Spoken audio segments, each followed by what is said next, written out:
Edwige, bonjour. Bonjour Mathieu.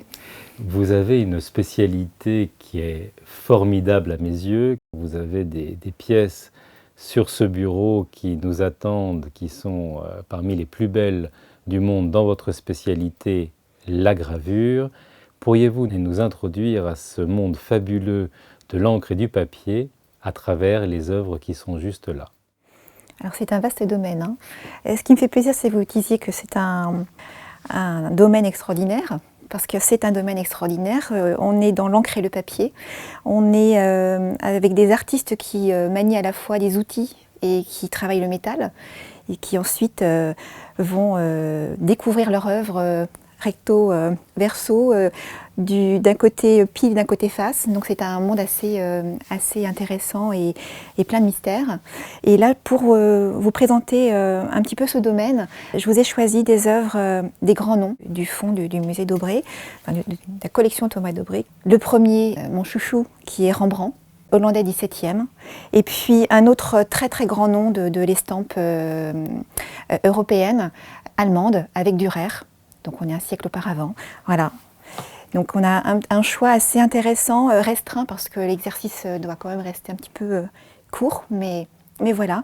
Et l'estampe, on peut rentrer dans le monde de l'estampe par différents tiroirs. Le premier, si vous êtes d'accord avec moi, j'aimerais vous faire plonger dans l'estampe d'un point de vue d'abord narratif, en prenant une gravure qui est le chef-d'œuvre de Rembrandt, qui s'appelle La pièce au sang florin, et vous emmenez avec moi dans cette estampe pour vous expliquer pourquoi elle est si extraordinaire, à mes yeux, mais aux yeux de beaucoup de monde. Voilà, est-ce que ça vous tente? Oui, allons-y. Alors, là nous avons un grand format de Rembrandt. Rembrandt a commencé à graver des estampes vers 1628. Là on est vraiment à une période de sa vie, 1643-1649, l'apogée en fait de son œuvre et de sa maîtrise de la technique de l'estampe. Dans cette gravure-là, nous avons donc ce grand format qui est plutôt inhabituel. On est d'habitude sur des plus petits formats. Là, on est sur une gravure qui représente plusieurs éléments de Saint Matthieu. Nous avons le Christ au milieu de la scène et on va avoir tout d'abord la guérison des malades. Donc on a ici, là, vraiment, toute cette représentation de malades, de souffrants, de vieillards, de femmes en souffrance, agenouillées. Il y a énormément d'humanité qui ressort dans cette traduction-là de ces écrits de Matthieu. Et puis nous avons ici, sur la gauche, la parabole de « Emmenez les petits-enfants vers moi », ici avec cette femme et son enfant dans les bras, que l'on retrouve aussi avec cette femme et l'enfant un peu plus âgé, mais qui vont dans une ligne qui continue avec une ligne vers le Christ. On a également ici les pharisiens qui viennent éprouver Jésus sur le thème de la répudiation de la femme. On a quelque chose que je trouve très amusant aussi, ce personnage pensif, vraiment l'homme avec la tête sur sa main, ce gentilhomme qui fait référence à ce chameau qui est là, et cette phrase qui dit « Il est plus facile à un chameau de rentrer dans le chat d'une aiguille qu'à un riche de rentrer dans le royaume des cieux ». Donc c'est vraiment la référence nette, la clé de compréhension de cette œuvre, elle est là. Et puis on a aussi ce magnifique portrait d'Érasme qui est là. Là c'est très très beau. Et ce dont je parlais tout à l'heure que je trouvais extraordinaire chez Rembrandt, c'est ce chien ici, ce groupe-là, là, qui est presque croqué sur le vif avec ces personnages qui sont vraiment dans le vivant complet qu'on a grâce à la technique de l'eau forte. Ici, un travail très fort de clair et d'obscur, de taille. Cet ancrage ici aussi que l'on peut retrouver, c'est ce côté un peu sombre ici au niveau du voile. Moi, ce que j'adore chez Rembrandt, évidemment la technique, la virtuosité, mais c'est sa grande humanité. Et à chaque fois que je suis confrontée, je ne suis pas confrontée, mais face à une œuvre de Rembrandt, je suis happée par son travail, par les scènes de quotidien. Parce qu'en fait, quand on regarde bien cette œuvre qui a tous tous les éléments vraiment de la pièce avec les paraboles, la guérison des malades, tous ces éléments-là très structurés. On a au premier plan, on a un chien qui est là, qu'on voit un peu de profil, tourné vers la gauche. On a un enfant qui est habillé en haillons et qui se dirige vers le Christ. Et en fait, il fait rentrer à chaque fois la vie du quotidien dans ses œuvres. Et c'est ce qui fait que je suis passionnée par Rembrandt. Je suis toujours autant émue par son œuvre. Donc ça, c'est une façon de voir, de comprendre, d'avoir des clés pour rentrer dans cette œuvre de Rembrandt qui s'appelle La pièce au sang florin. Alors, elle porte ce nom-là parce que, de son vivant, il faut savoir que Rembrandt a été donc considéré comme un immense artiste, mais ce que l'on sait peut-être moins, un immense graveur. Il faut savoir que, de son vivant, il y avait des guides qui étaient édités à l'attention des collectionneurs des estampes de Rembrandt, de son vivant, en disant voilà, telle pièce est plus rare, celle-ci est plus intéressante. Est-ce à dire que les estampes étaient faites pour être des estampes, ou est-ce que c'était des préparations ou des copies de tableaux à venir? Quelle était la position de l'estampe à l'époque? Alors ça, c'est un vaste sujet. On a différentes entrées par rapport à ça. Bien évidemment, l'estampe, la gravure pour illustrer les livres, mais le sujet dont on parle aujourd'hui, c'est vraiment l'estampe en tant qu'art à part entière. Je vous disais à l'instant que Rembrandt était donc un immense graveur reconnu comme tel de son temps, et vraiment il a perfectionné ces différentes techniques de l'estampe, qui sont notamment la taille douce, c'est-à-dire la taille en creux. On creuse le métal, et chaque œuvre était considérée non pas comme une reproduction d'un de ses tableaux, puisqu'il était peintre également, mais comme une véritable œuvre à part entière, entièrement définie. C'était aussi le cas chez Dürer, qu'on verra plus tard, qui était d'abord un orfèvre. Mais c'est vrai que l'œuvre de Rembrandt est une œuvre graphique, artistique, de A à Z, j'ai envie de dire. Elle ne reproduit pas un de ses tableaux. On aura au 19e, on aura au 18e des gravures que l'on dit d'interprétation, donc des graveurs, là aussi, d'eau forte, en taille douce, qui vont réinterpréter des tableaux existants. Donc là, il cite bien que c'est eux qui ont gravé, exécuté dans le cuivre la composition, mais que la composition n'est pas de leur propre création, elle est d'un artiste peintre qui également est mentionné. Donc là, on est dans la gravure d'interprétation. Alors, votre question, elle est très intéressante parce qu'elle met le doigt sur une question qui revient toujours par rapport à l'estampe, qui est la question du multiple. Et c'est ce qui fait, à mon sens, là encore en toute humilité, c'est vraiment mon regard, et ce qui fait que l'estampe est un parent pauvre, entre guillemets, en tout cas vu comme tel par rapport à l'histoire de l'art, parce elle a l'étiquette du multiple. Et alors, c'est à la fois vrai et à mon sens une véritable hérésie. Mais là encore, c'est mon regard. Qu'est-ce que c'est que l'estampe? Estampe, gravure, deux mots qui sont similaires, enfin, qui parlent d'une même réalité. La gravure, c'est vraiment la technique. On a, si je prends la taille douce, qu'est-ce qu'on a? On a une plaque de cuivre, on a un outil, un burin, une échoppe, différentes choses. On a un métal et un outil, et entre les deux, pour la taille douce, pour le forte, un vernis. Donc on a la main de l'artiste et le cuivre. Alors l'artiste vient dessiner à l'intérieur, il y a tout un process de bain d'acide, enfin ça c'est très technique, on pourra en reparler à un autre moment, mais voilà, c'est très technique. Et une fois que la plaque de cuivre est gravée, qu'on a le dessin, la composition, on va l'imprimer. Donc ça, c'est la phase 2. On met de l'encre qui va rentrer à l'intérieur des tailles, et ensuite on passe sous une presse de 500 kg le métal qui est recouvert d'une feuille de papier, qui est d'abord l'ancrage et une feuille de papier. Et c'est ensuite cette feuille de papier que l'on appelle une estampe. Alors effectivement, l'idée, c'est qu'à partir de cette plaque de cuivre, on imprime, alors je fais ça parce que c'est la machine, on imprime plusieurs exemplaires à partir d'une même matrice.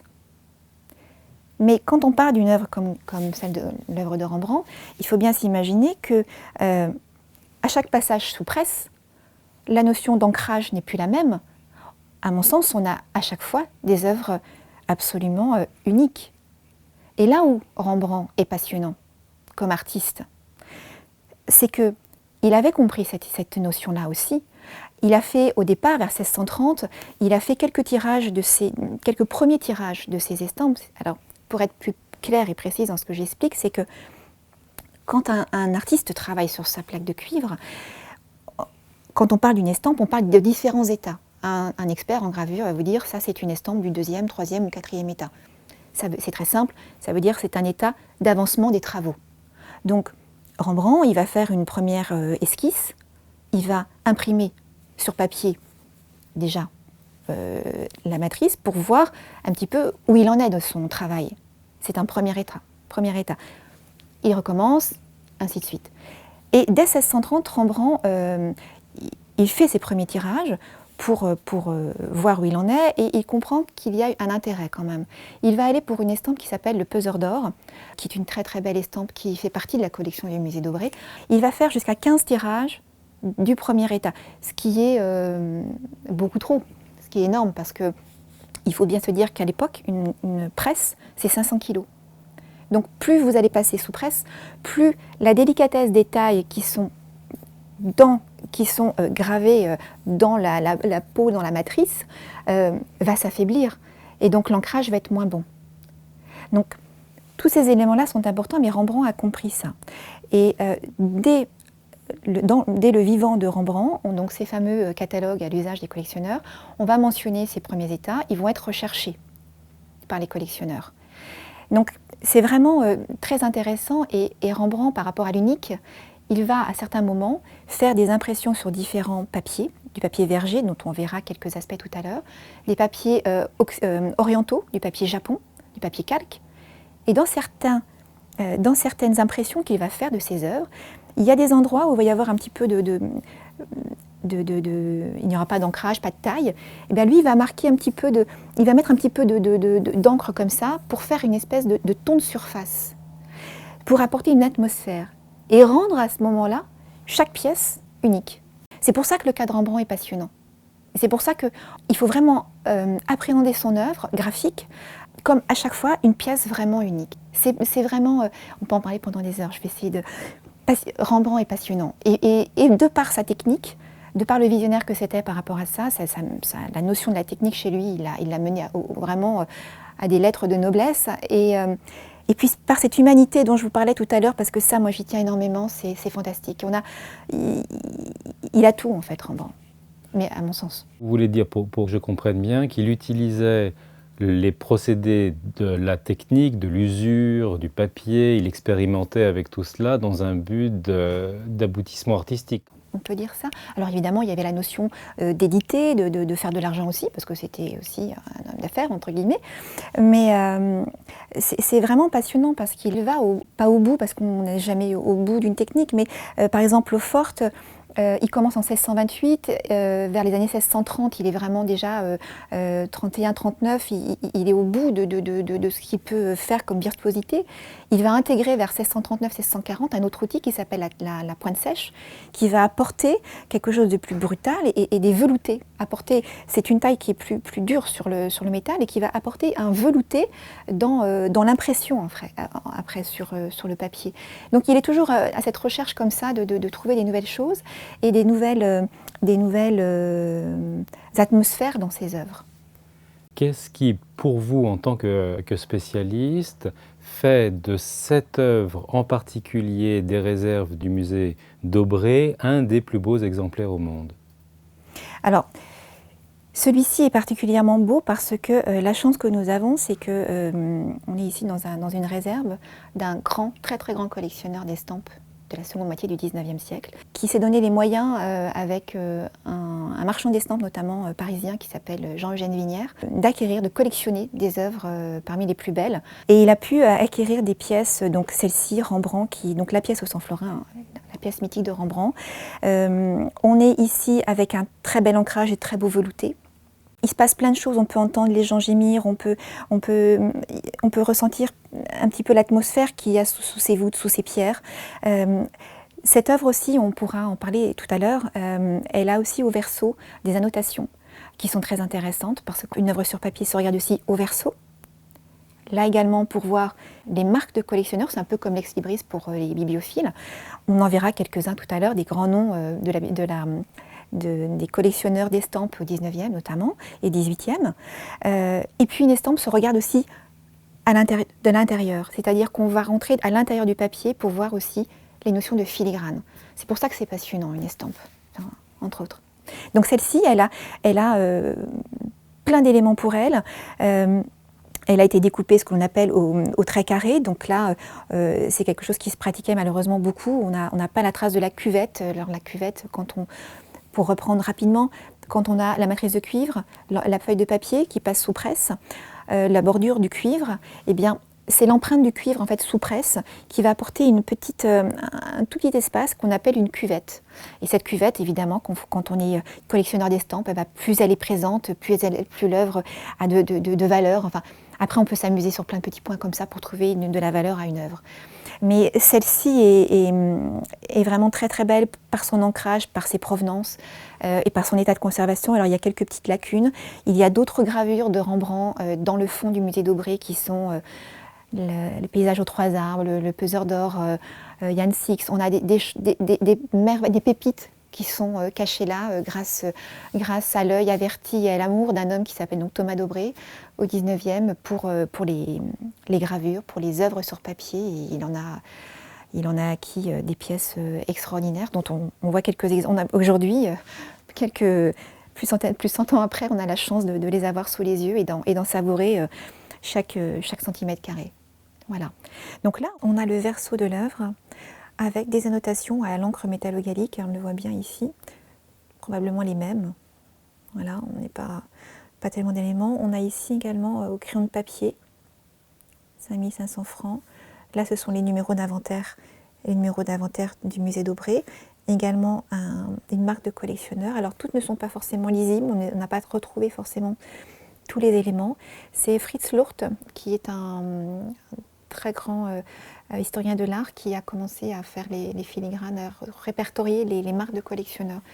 Et Réa Bloch de l'Institut néerlandais a repris ces éléments-là et a essayé de l'enrichir, et je lui ai donné aussi tous ceux que j'avais pu trouver au musée d'Aubray. Quand on voit dans des catalogues, des catalogues de vente ou des choses comme ça, Lucht avec un numéro. Lurt, c'est ça, Fritz Lurt, exactement. C'est vraiment la traçabilité de l'œuvre, c'est vraiment ce qu'on disait tout à l'heure, elle appartenait à tel ou tel portefeuille, et c'est très très important, ça donne une vraie plus-value à l'œuvre, c'est très intéressant. Ça veut dire que déjà à l'époque elle était repérée et on sait d'où elle vient.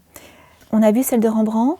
J'aurais voulu vous présenter aussi un autre très grand graveur allemand, donc Albrecht Dürer. Avec Dürer, on rentre dans une autre partie de l'estampe. Là, nous étions avec la taille douce, avec l'eau forte. On est vraiment sur quelque chose de très artistique avec le peintre qui n'est jamais très loin. La taille douce, c'est donc la matrice de cuivre et comme je vous ai dit, vous avez ce vernis et ensuite l'outil qui vient travailler. Donc le vernis est une espèce aussi on peut revenir sur ce qu'on a fait avec le vernis. Voilà. On a un peu le droit à l'erreur. On peut aller exprimer ça pour le premier jet de l'artiste. On peut y aller, on peut s'exprimer. Là, nous sommes avec Dürer. Et Dürer, on va voir ensemble, on est vraiment dans ce que l'on appelle l'orfèvrerie. C'est-à-dire que on est 1498, 1525, 1528, là j'ai ma mémoire, à Nuremberg. Et Dürer est le fils d'un orfèvre. Il faut savoir qu'avant Dürer, à Nuremberg, il n'y avait pas d'estampe. La gravure n'existait pas en tant qu'œuvre à part entière. Dürer est également un peintre, c'est un très grand dessinateur, et c'est surtout, pour nous là qui parlons d'estampes, un immense graveur. Et pour faire juste une petite parenthèse avec les collectionneurs d'estampes, en règle générale, quand vous rencontrez un collectionneur d'estampes, un amoureux de l'estampe, les deux noms qui vont revenir tout de suite chez lui, c'est Rembrandt et Dürer. Après, il peut y avoir plein d'autres artistes qui sont extraordinaires aussi, mais les deux piliers de l'estampe, je pense que peut-être que certains ne seront pas d'accord avec moi, mais en tout cas, vraiment, mon ressenti, c'est Dürer et Rembrandt. Là, nous avions l'humanité, nous avions l'enfant en haillons qui court, on sentait les gémissements des vieillards. Là, on est dans le ciselé, on est dans l'extrême finesse de l'orfèvre. Dürer va faire ses premiers pas chez son père, dans l'atelier de son père, qui est donc orfèvre. Il va aller faire ensuite sa formation chez Wolgemut, qui était un peintre à l'époque. Et puis, il va partir faire une formation fin 15e, Colmar, Alsace, Bâle. Et il va être confronté à la gravure qui vient illustrer des livres. Il va travailler avec Brandt pour la Nef des Fous. Donc il va travailler la xylographie. La xylographie, c'est xylos, c'est le bois. Donc là, c'est l'exact opposé de ce que l'on voit ici, la taille 12 qui est la gravure en creux. Le reste, c'est l'inverse, pardonnez-moi, la xylographie, c'est on vient travailler une matrice de bois, donc on vient évider le bois, comme une espèce de, pour faire simple, un tampon. Voilà. Et donc, Dürer va travailler avec des éditeurs, des libraires, pour illustrer certains ouvrages de l'époque. Et puis, c'est un orfèvre, donc il sait travailler le métal. Et à la différence de sa formation qui vient travailler pour orner le métal en tant que tel, là, il met sa technique d'orfèvre avec un but différent. C'est-à-dire qu'il vient travailler le métal, le métal avec son burin, mais la finalité, elle n'est pas à cet instant-là, elle continue. La finalité est après, parce qu'il va falloir imprimer sur papier ce dessin-là qui est gravé directement dans le métal. Son travail de graveur est extraordinaire de précision. Il travaille beaucoup sur les contrastes des noirs et des blancs, parce que du coup, il vient travailler plus ou moins en profondeur dans sa matrice de cuivre. Et on a ici, on pourra le voir ensemble, au niveau des ailes du casque, des contrastes et des profondeurs qui sont extraordinaires. Et chez Dürer, on ressent le métal. C'est-à-dire que là, on a presque envie de toucher les vêtements, le métal, parce qu'on va avoir ce métal froid, en tout cas moi je le ressens quand je le vois. À l'inverse, à contrario, quand on voit Rembrandt, on a la chaleur de l'humanité ici, enfin de l'humain, de ce chien, on a les odeurs. Là, on a quelque chose d'extrêmement froid. C'est juste les opposer par rapport à une atmosphère, c'est pas par rapport à une qualité, bien évidemment, parce que ici, l'œuvre de Dürer, elle est passionnante. Vous pouvez rentrer, plonger dans une œuvre de Dürer et y rester des heures et des heures. C'est vraiment extraordinaire.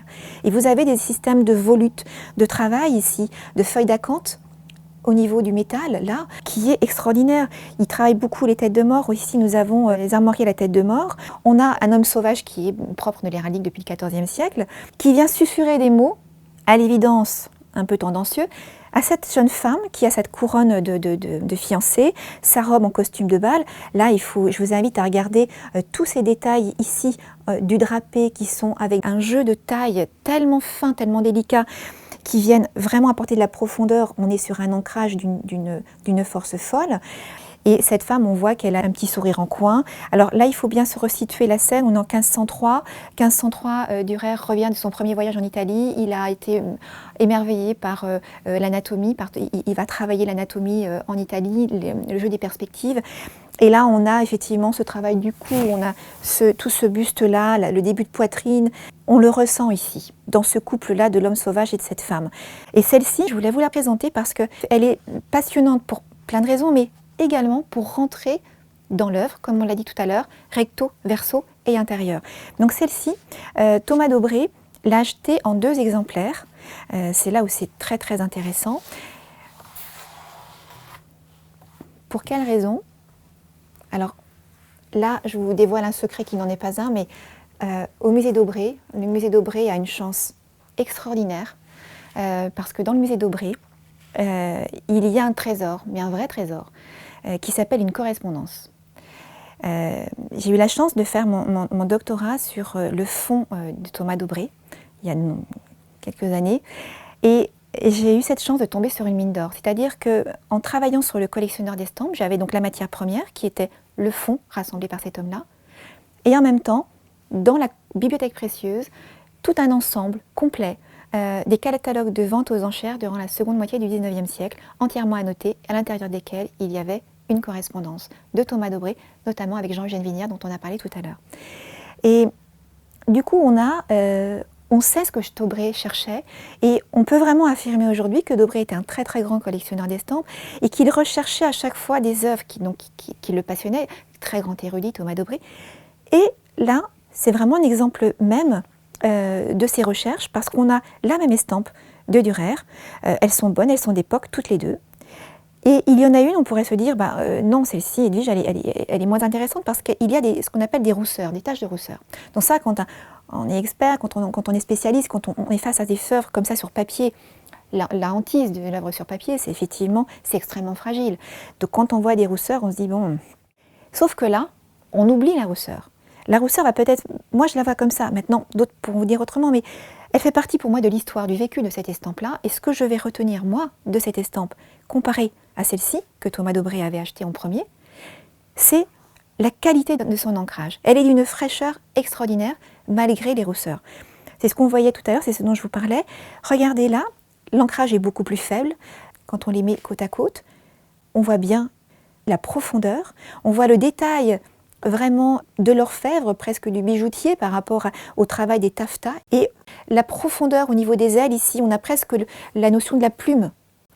C'est vraiment très très frappant et c'est passionnant de voir la différence d'ancrage. Donc là, face à un collectionneur qui a recherché, qui a une quête du beau, ça guidait vraiment Dobré. Également, la quête d'avoir des œuvres cohérentes par rapport à un même artiste, mais là, c'est vraiment passionnant. Et ce que je voulais vraiment vous montrer, c'est le verso des œuvres, pour rentrer vraiment dans une œuvre sur papier. Alors celle-ci, vous allez comprendre. Alors elle est formidable parce qu'elle est montée avec du papier japon, donc pour la manipuler, c'est beaucoup plus simple. Voilà, là nous sommes au verso de l'œuvre. Donc on voit vraiment la scène à travers le papier et on distingue ce que l'on appelle un filigrane. Donc lui, il a la haute couronne, vous voyez, surmontée d'une croix. Alors ça, c'est passionnant parce que bon, la science des filigranes est une science très... Bon, c'est un petit peu compliqué, on n'a pas tous les éléments. Les notions sur les papetiers sont encore... bon, il y a plein de choses à apprendre encore. Mais au moins, en tant que spécialiste, d'avoir une œuvre sur papier qui a ce filigrane, ça nous réconforte déjà. On se dit, bon, c'est plutôt bon. Et on sait effectivement, pour avoir côtoyé beaucoup d'œuvres de Dürer, ce filigrane à la haute couronne, on le retrouve beaucoup, en fait, sur ces œuvres-là. Le filigrane, c'est vraiment la marque du papetier quand les papiers étaient réalisés. Voilà. Donc on en a aussi chez Rembrandt, on en a, c'était bien avant le papier mécanique. Et on a aussi ce qui est passionnant, ce sont ces fameuses marques de collectionneurs dont on parlait tout à l'heure, que l'on a donc ici par surmontée d'une couronne, le petit monogramme A en bleu, cachet bleu, là il s'agit d'un collectionneur qui s'appelle Arozarena. Donc ce sont des grands collectionneurs, fin 18e, 19e, et là encore c'est une espèce c'est comme les bibliophilies, c'est une espèce de petit label. Quand une œuvre, quand une estampe a ces marques au verso, ou des fois c'est au recto également, on a des petites marques comme ça, c'est passionnant parce qu'en fait c'est ça. C'est un mot un peu barbare, mais un peu sa traçabilité. On sait que l'œuvre est passée de portefeuille en portefeuille, de collectionneur en collectionneur. Ça lui donne une valeur ajoutée et ça participe de son histoire aussi. Donc tout ça est passionnant. C'est pour ça que l'estampe, il y a plein de petits tiroirs qu'on peut ouvrir. Et une fois qu'on est rentré on en sort difficilement. Voilà. Donc je voulais vraiment vous la présenter parce que là c'était flagrant. On a le même type d'approche avec une autre œuvre de Rembrandt, pardonnez-moi, lapsus de Dürer, qui est celle-ci, qui est les offres d'amour. Les offres d'amour, c'est 1496, j'en étais 1503. C'est un petit peu plus jeune en fait dans l'œuvre de Dürer, mais elle est très intéressante aussi parce que chez Dürer, on a cet orfèvre qui a une telle maîtrise, on peut penser à des sculptures sur marbre, à des drapés. Et là, ce qui était intéressant, c'est que si on peut rentrer dans l'œuvre, comme on a pu faire pour la pièce au San Florin, on a cette scène de genre, donc les offres d'amour, hein, un homme donne contre les faveurs d'une femme de l'argent, donc c'est un peu moralisateur tout ça. Le visage de cet homme est absolument extraordinaire, c'est un magnifique portrait. La femme regarde au loin, elle écoute, mais enfin elle, ce qui l'intéresse à l'évidence, c'est de récupérer la bourse pleine de pièces d'argent à l'intérieur. Sur celle de gauche, on a un ancrage qui est plus fort que sur celle de droite. On le voit là encore avec tous les plissés, ici, plus intense. On a le bateau à l'arrière, on a le travail des feuilles, ici on le voit bien. Là c'est très net vraiment dans les plissés, où là on a un creux, on a vraiment une matière. On a des plis là, de l'étoffe, qui sont vraiment intéressantes. Au niveau de la bourse aussi, c'est la même chose, au niveau des mains. Voilà. Ici, ce qui est intéressant, c'est de voir la construction aussi des arbres, des troncs d'arbres. Là, le travail sur l'anatomie du cheval, où là, on est avec Raimondi, avec l'Italie. puisque Dürer revient d'Italie, donc a été très intéressé par les études d'anatomie et de perspective, que l'on retrouve vraiment là, l'anatomie et les perspectives, puisqu'on peut aller après, hop, on creuse dans l'estampe de cette manière-là. Mais elle est vraiment très structurée, comme ça, tac, tac. Voilà, on a presque un V ici, et puis la ligne de fuite qui est là. On a ici des rousseurs qu'on a là. Ici, elle est beaucoup plus nette, plus blanche. Et là, en revanche, elle est plus abîmée, entre guillemets, sauf que l'ancrage, il est extraordinaire. Et là, on retrouve au verso un filigrane, un trèfle, un P inversé. En fait, il se lit comme ça. Un P avec une fourche et un trèfle, ici, surmonté.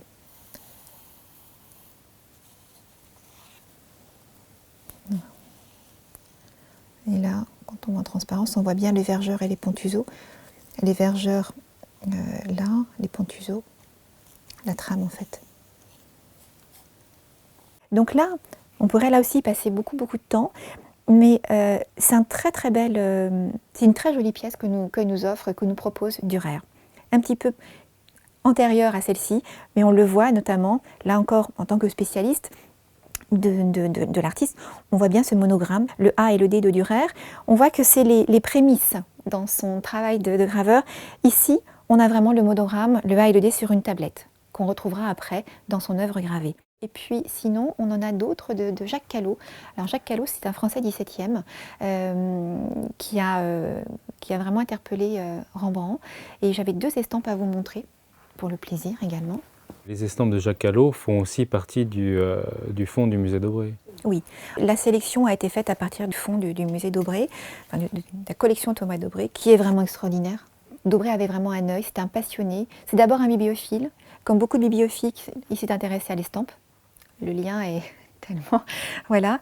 Et quand il a commencé à plonger dans l'estampe, et bien effectivement, après, il a cherché vraiment des pièces. Alors, ce qui est très intéressant, c'est que quand on parle de Thomas d'Aubray, on parle du collectionneur. Et collectionneur dit thématique du goût. Et si on est dans l'estampe, ce qui est très intéressant, c'est qu'au XIXe siècle, le goût du collectionneur d'estampes était vraiment plutôt sur les œuvres achevées. On a parlé tout à l'heure des différents états d'une estampe que l'on pouvait trouver. J'ai en tête par exemple un graveur hollandais qui s'appelle Van Ostade. Alors là, je me suis vraiment ruiné les yeux parce qu'on a jusqu'à 25 états différents qui se jouent à une taille dans le coin supérieur gauche. Enfin bon, c'est compliqué. Eh bien, au XIXe siècle, durant la grande partie, les 3/4 de ce XIXe siècle, les amateurs d'estampes recherchaient beaucoup les œuvres que l'on dit achevées. C'est-à-dire une œuvre comme celle de Rembrandt, la pièce au sang florin, qui avait donc, il y a 2 états de celle-ci, là c'est un 2e état également, qui était entièrement achevée avec tous les détails de la scène, de la narration. Et il se trouve qu'à la fin du XIXe siècle, on est vraiment, alors je schématise beaucoup, c'est plus subtil que ça, mais apparaissent, on est avec la veine des impressionnistes, on est avec la veine du romantisme. Et là, tout à coup, la place de l'artiste est un petit peu, évolue un peu, et le goût aussi évolue. Et là, on s'aperçoit aussi que on prend un intérêt pour ce qu'on appelle l'esquisse,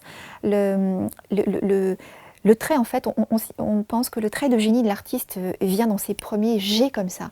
Du coup, on a un vrai intérêt pour les esquisses des artistes peintres et évidemment graveurs. Et de fait, on s'intéresse à nouveau aux premiers états qui sont là aussi beaucoup plus rares, puisque tirés à très peu d'exemplaires, puisqu'à la base, ils sont faits pour vérifier l'avancement du travail de l'artiste. Donc ça devient beaucoup plus rare et Thomas d'Aubray, qui était pas forcément un homme très rock'n'roll, on va dire ça comme ça, mais cet homme-là a eu cette passion pour les premiers états et il est allé chercher, moi je l'ai vraiment retrouvé en lisant sa correspondance, il a vraiment fait un travail de recherche.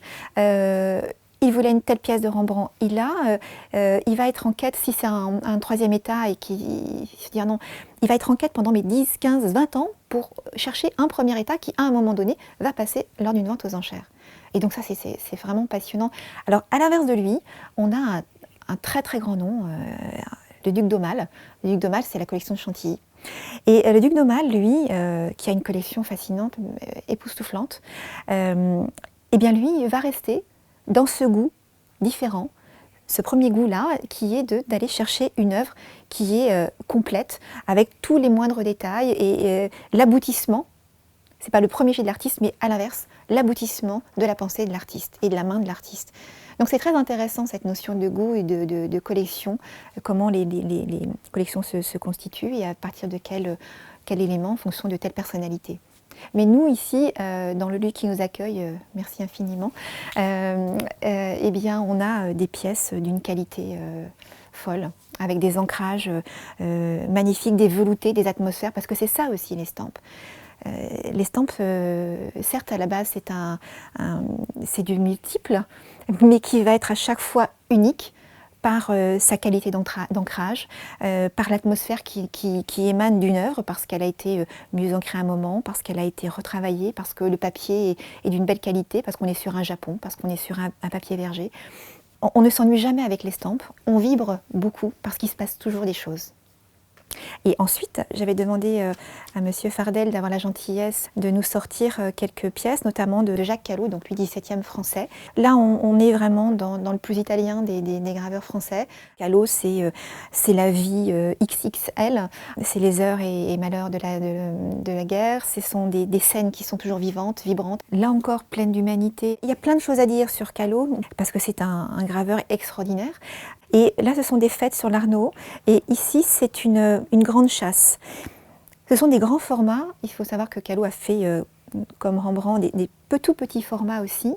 Ce choix, je l'ai fait parce que vous aviez ici tout ce travail de l'estampe, de l'eau forte, avec un travail d'ancrage différent. Callot est un virtuose. C'est un virtuose de la technique. Il a utilisé en Italie un vernis, le vernis des luthiers. Ce n'était pas le vernis qui était utilisé habituellement pour le travail du graveur en taille douce, eau forte. Et lui, il a préféré le vernis des luthiers qui lui permettait une plus grande souplesse de travail sur la plaque de cuivre. Donc ça, c'est vraiment son apport. On voit bien qu'ici, on est sur quelque chose de très intéressant en termes d'ancrage. Là, on a vraiment un contraste de clair et d'obscur, enfin vraiment les contrastes de noir et blanc. Le blanc, on l'a de deux manières.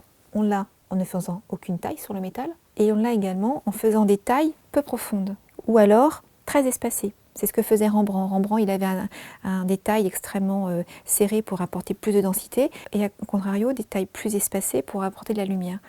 Et donc, moins on va tailler, insculper le métal, moins la poche d'encre qu'on va mettre va être importante. Donc la taille, le trait, va être plus léger, moins chargé en encre. En revanche, si on fait une taille très profonde, quand on va passer l'encre sur la plaque pour faire rentrer l'encre au plus profond des creux, pour que le dessin soit net, eh bien, il va y avoir une réserve plus importante, donc la taille elle est plus chargée. C'est pour ça qu'on a ce ressenti très noir ici. Après, effectivement, il y a tout un travail de tailles qui sont plus ou moins les unes contre les autres resserrées pour apporter plus de densité. Et là, c'est ce que l'on a. On a vraiment un jeu de tailles très intense, très profonde, très nette, parce que là, elles sont larges. On joue sur la largeur aussi, on travaille avec une échoppe qui est plus large. On va jouer avec les différents outils. Donc il y a 1000 astuces pour venir ancrer et donner de l'intensité et de la densité à l'œuvre. Et en même temps, on s'amuse à ne rien mettre là, il n'y a aucune taille, il n'y a rien. Le métal, il est vierge. Donc ça apporte de la lumière. Et on va creuser comme ça. Et du coup, on va lire l'œuvre en fait, d'une manière vraiment plus simple. Effectivement, on a un cadre, quelque chose de plus foncé. Donc là, le personnage nous donne une indication. Celui-ci, dans l'angle, hop, on va par là. Le cavalier, si on n'avait pas compris, nous dit mais non, c'est par ici que l'action se passe, c'est par là. Même ce personnage-là, alors c'est toujours rigolo, il se passe plein de choses. Il y en a qui tombent par terre, il y a des chiens qui sont entre eux, il y en a un qui est caché là. Mais hop, hop, hop, hop, hop, il y a même une femme en Amazone ici. Et là, lui, il est tombé de son cheval, mais le cheval nous dit non, non, c'est par là que l'action se passe. Venez, le cerf, il est là. Et la chasse, elle est là. Et tout est concentré là. Après, il y a une question d'échelle, mais il se passe aussi autre chose, parce que ce personnage-là nous indique, regardez dans le ciel ce qui se passe. Et dans le ciel, il se passe une autre chasse, ici, avec le faucon qui vient au-dessus du héron, et qui vient, en fait, l'obliger à descendre, en fait, au niveau de son vol. Et cette pièce est d'une telle qualité d'ancrage qu'on l'a, cette scène-là. Souvent, on ne la voit pas. Ici, on l'a. Et On a aussi ces personnages-là qui sont dans un puits en train de boire. Mais ils sont vraiment esquissés en termes de technique. Ils sont esquissés derrière. Là, on a quelque chose de plus intense au niveau des tailles. Par exemple, là, si on avait un compte fil, on verrait que les tailles sont parallèles et assez larges. En revanche, juste en dessous, il y a un quadrillage. Donc, ce jeu-là fait que on voit que la lumière arrive sur le chapeau en partie haute, et là, le chapeau est en partie sombre. Et la narration, elle se fait là. Vous voyez là les arbres qui sont hop comme ça. Et puis à l'arrière-plan, il y a tout un quadrillage aussi. Il y a même un carrosse ici. Voilà, des personnages sur une barque, d'autres ici, et puis même là, en hauteur. Callot, c'est passionnant. Callot, ce sont toujours des histoires qui sont racontées, et 1000 histoires en une, et c'est la vie, et ça gueule beaucoup dans les œuvres de Callot. Alors tout à l'heure, on parlait du trait carré et de la cuvette. Alors ici, le trait carré, c'est le trait noir que l'on a tout le long, qui vient cerner la scène, qui vient l'encadrer. Et puis la fameuse cuvette dont on parlait, elle est là. On voit, c'est l'espace qui est entre le trait carré et puis cette espèce de petite ligne un peu blanche, là, un peu en surface. La cuvette, elle est à l'intérieur. Voilà. Et ici, on appelle donc ceci les marges.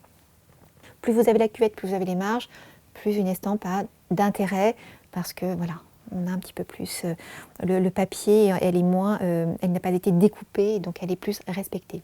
Et donc, est-ce que cette œuvre est signée? Oui, alors Mathieu, elle est signée ici, J-A-C pour Jacques Callot, in et fait, qui l'a inventé et qui l'a fait. Donc c'est ce dont on parlait tout à l'heure avec les gravures au XVIIIe dites d'interprétation, où le graveur grave, il interprète un tableau d'un peintre, donc lui il l'a gravé, in, fait cite pour pas, il l'a fait, et le peintre qui l'a peint, qui l'a inventé, IN, ou peint, PIN, enfin on a différentes abréviations possibles. Et ensuite là on a la présence du cachet du musée Thomas d'Aubray, qui est lui présent sur le recto des œuvres. Donc c'est ce dont on parlait tout à l'heure, les marques peuvent être au recto ou au verso, et là on a apposé le cachet du musée. Et ici vous avez des fêtes sur l'Arnaud, et l'attrait de cette œuvre-là, évidemment on entend les feux d'artifice, mais c'est surtout cette forme d'éventail qui est complètement unique, et puis tout ce qui se joue là également, donc ces personnages au premier plan, qui sont vraiment saturés en termes d'ancrage, qui sont en contraste opposition en noir avec le reste qui est beaucoup plus doux en tonalité, pour apporter de la profondeur, pour dire voilà, nous sommes assis ici, nous aussi, en tant que spectateurs, et on regarde l'un avec une lunette, l'autre qui fait coucou avec son éventail, et tout ce beau monde nous invite à regarder l'intérieur, les fêtes, ce qui se passe sur l'Arnaud. Là, c'est très intéressant aussi, des personnages qui sont assis, beaucoup plus chargés en encre, d'ailleurs là on voit bien qu'on a des tailles qui sont parallèles, assez épaisses, et qui apportent ce côté noir, ce côté contrasté, plus intense, et donc qui nous invite à regarder l'intérieur, où là on a un travail de l'eau forte qui est tout en finesse, en subtilité et en suggestion. À l'inverse d'un Dürer que l'on a vu tout à l'heure, qui est orfèvre, qui est dans le ciselé, ici on a quelque chose d'assez flouté et qui vient apporter là aussi une perspective, mais surtout on a vraiment ce sentiment de foule, de bruit à nouveau, des gens qui sont là amassés, les fêtes, les bruits des feux d'artifice. C'est vraiment passionnant. C'est vraiment passionnant. Et là, si on veut regarder aussi le verso de l'œuvre,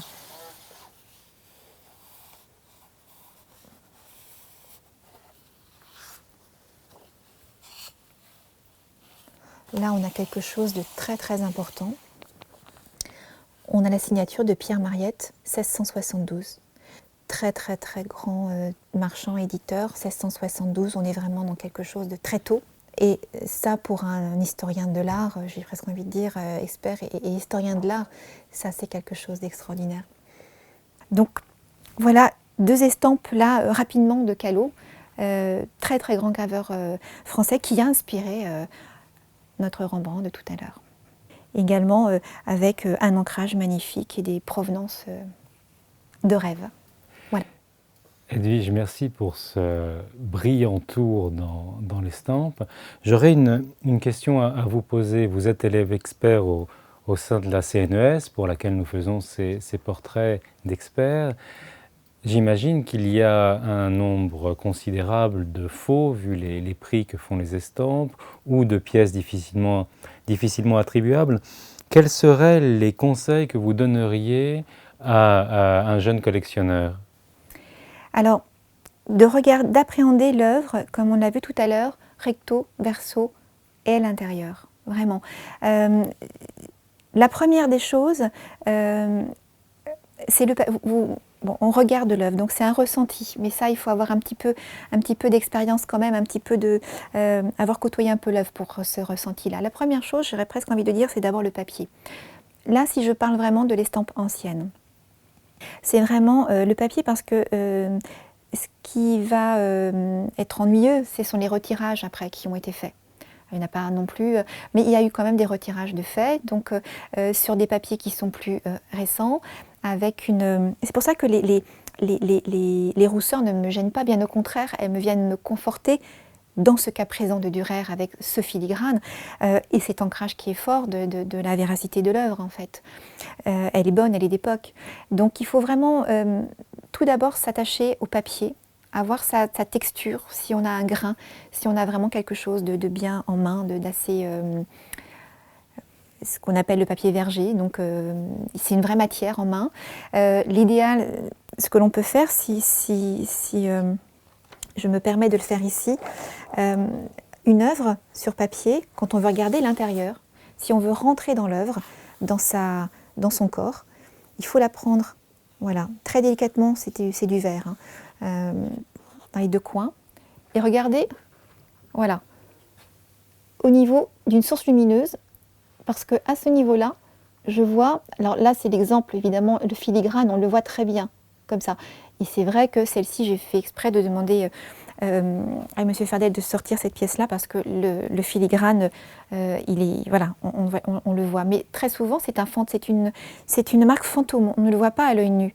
Il faut vraiment le mettre à une source de lumière pour espérer le voir. Alors, bon, on ne le voit pas toujours parce qu'une feuille était plus grande et c'était par économie et on coupait, donc on avait des fois des fragments de filigrane. Et ensuite, l'ancrage. L'ancrage est très très très important. Si l'ancrage est fade, alors tout ça c'est beaucoup de ressenti. Je sais, ça peut paraître un peu, mais c'est vraiment ça, je trouve, l'estampe aussi. Si on a un ancrage assez fade, assez... bon, il faut éviter. Il vaut mieux une pièce avec des rousseurs, mais avec un ancrage assez important, assez franc. Qu'une estampe avec un papier bien blanc et puis quelque chose de beaucoup plus sourd. Donc vraiment c'est un ressenti et puis surtout pas hésiter à demander conseil à des experts quand on a un doute. Voilà. Edwige, merci beaucoup. Merci à vous.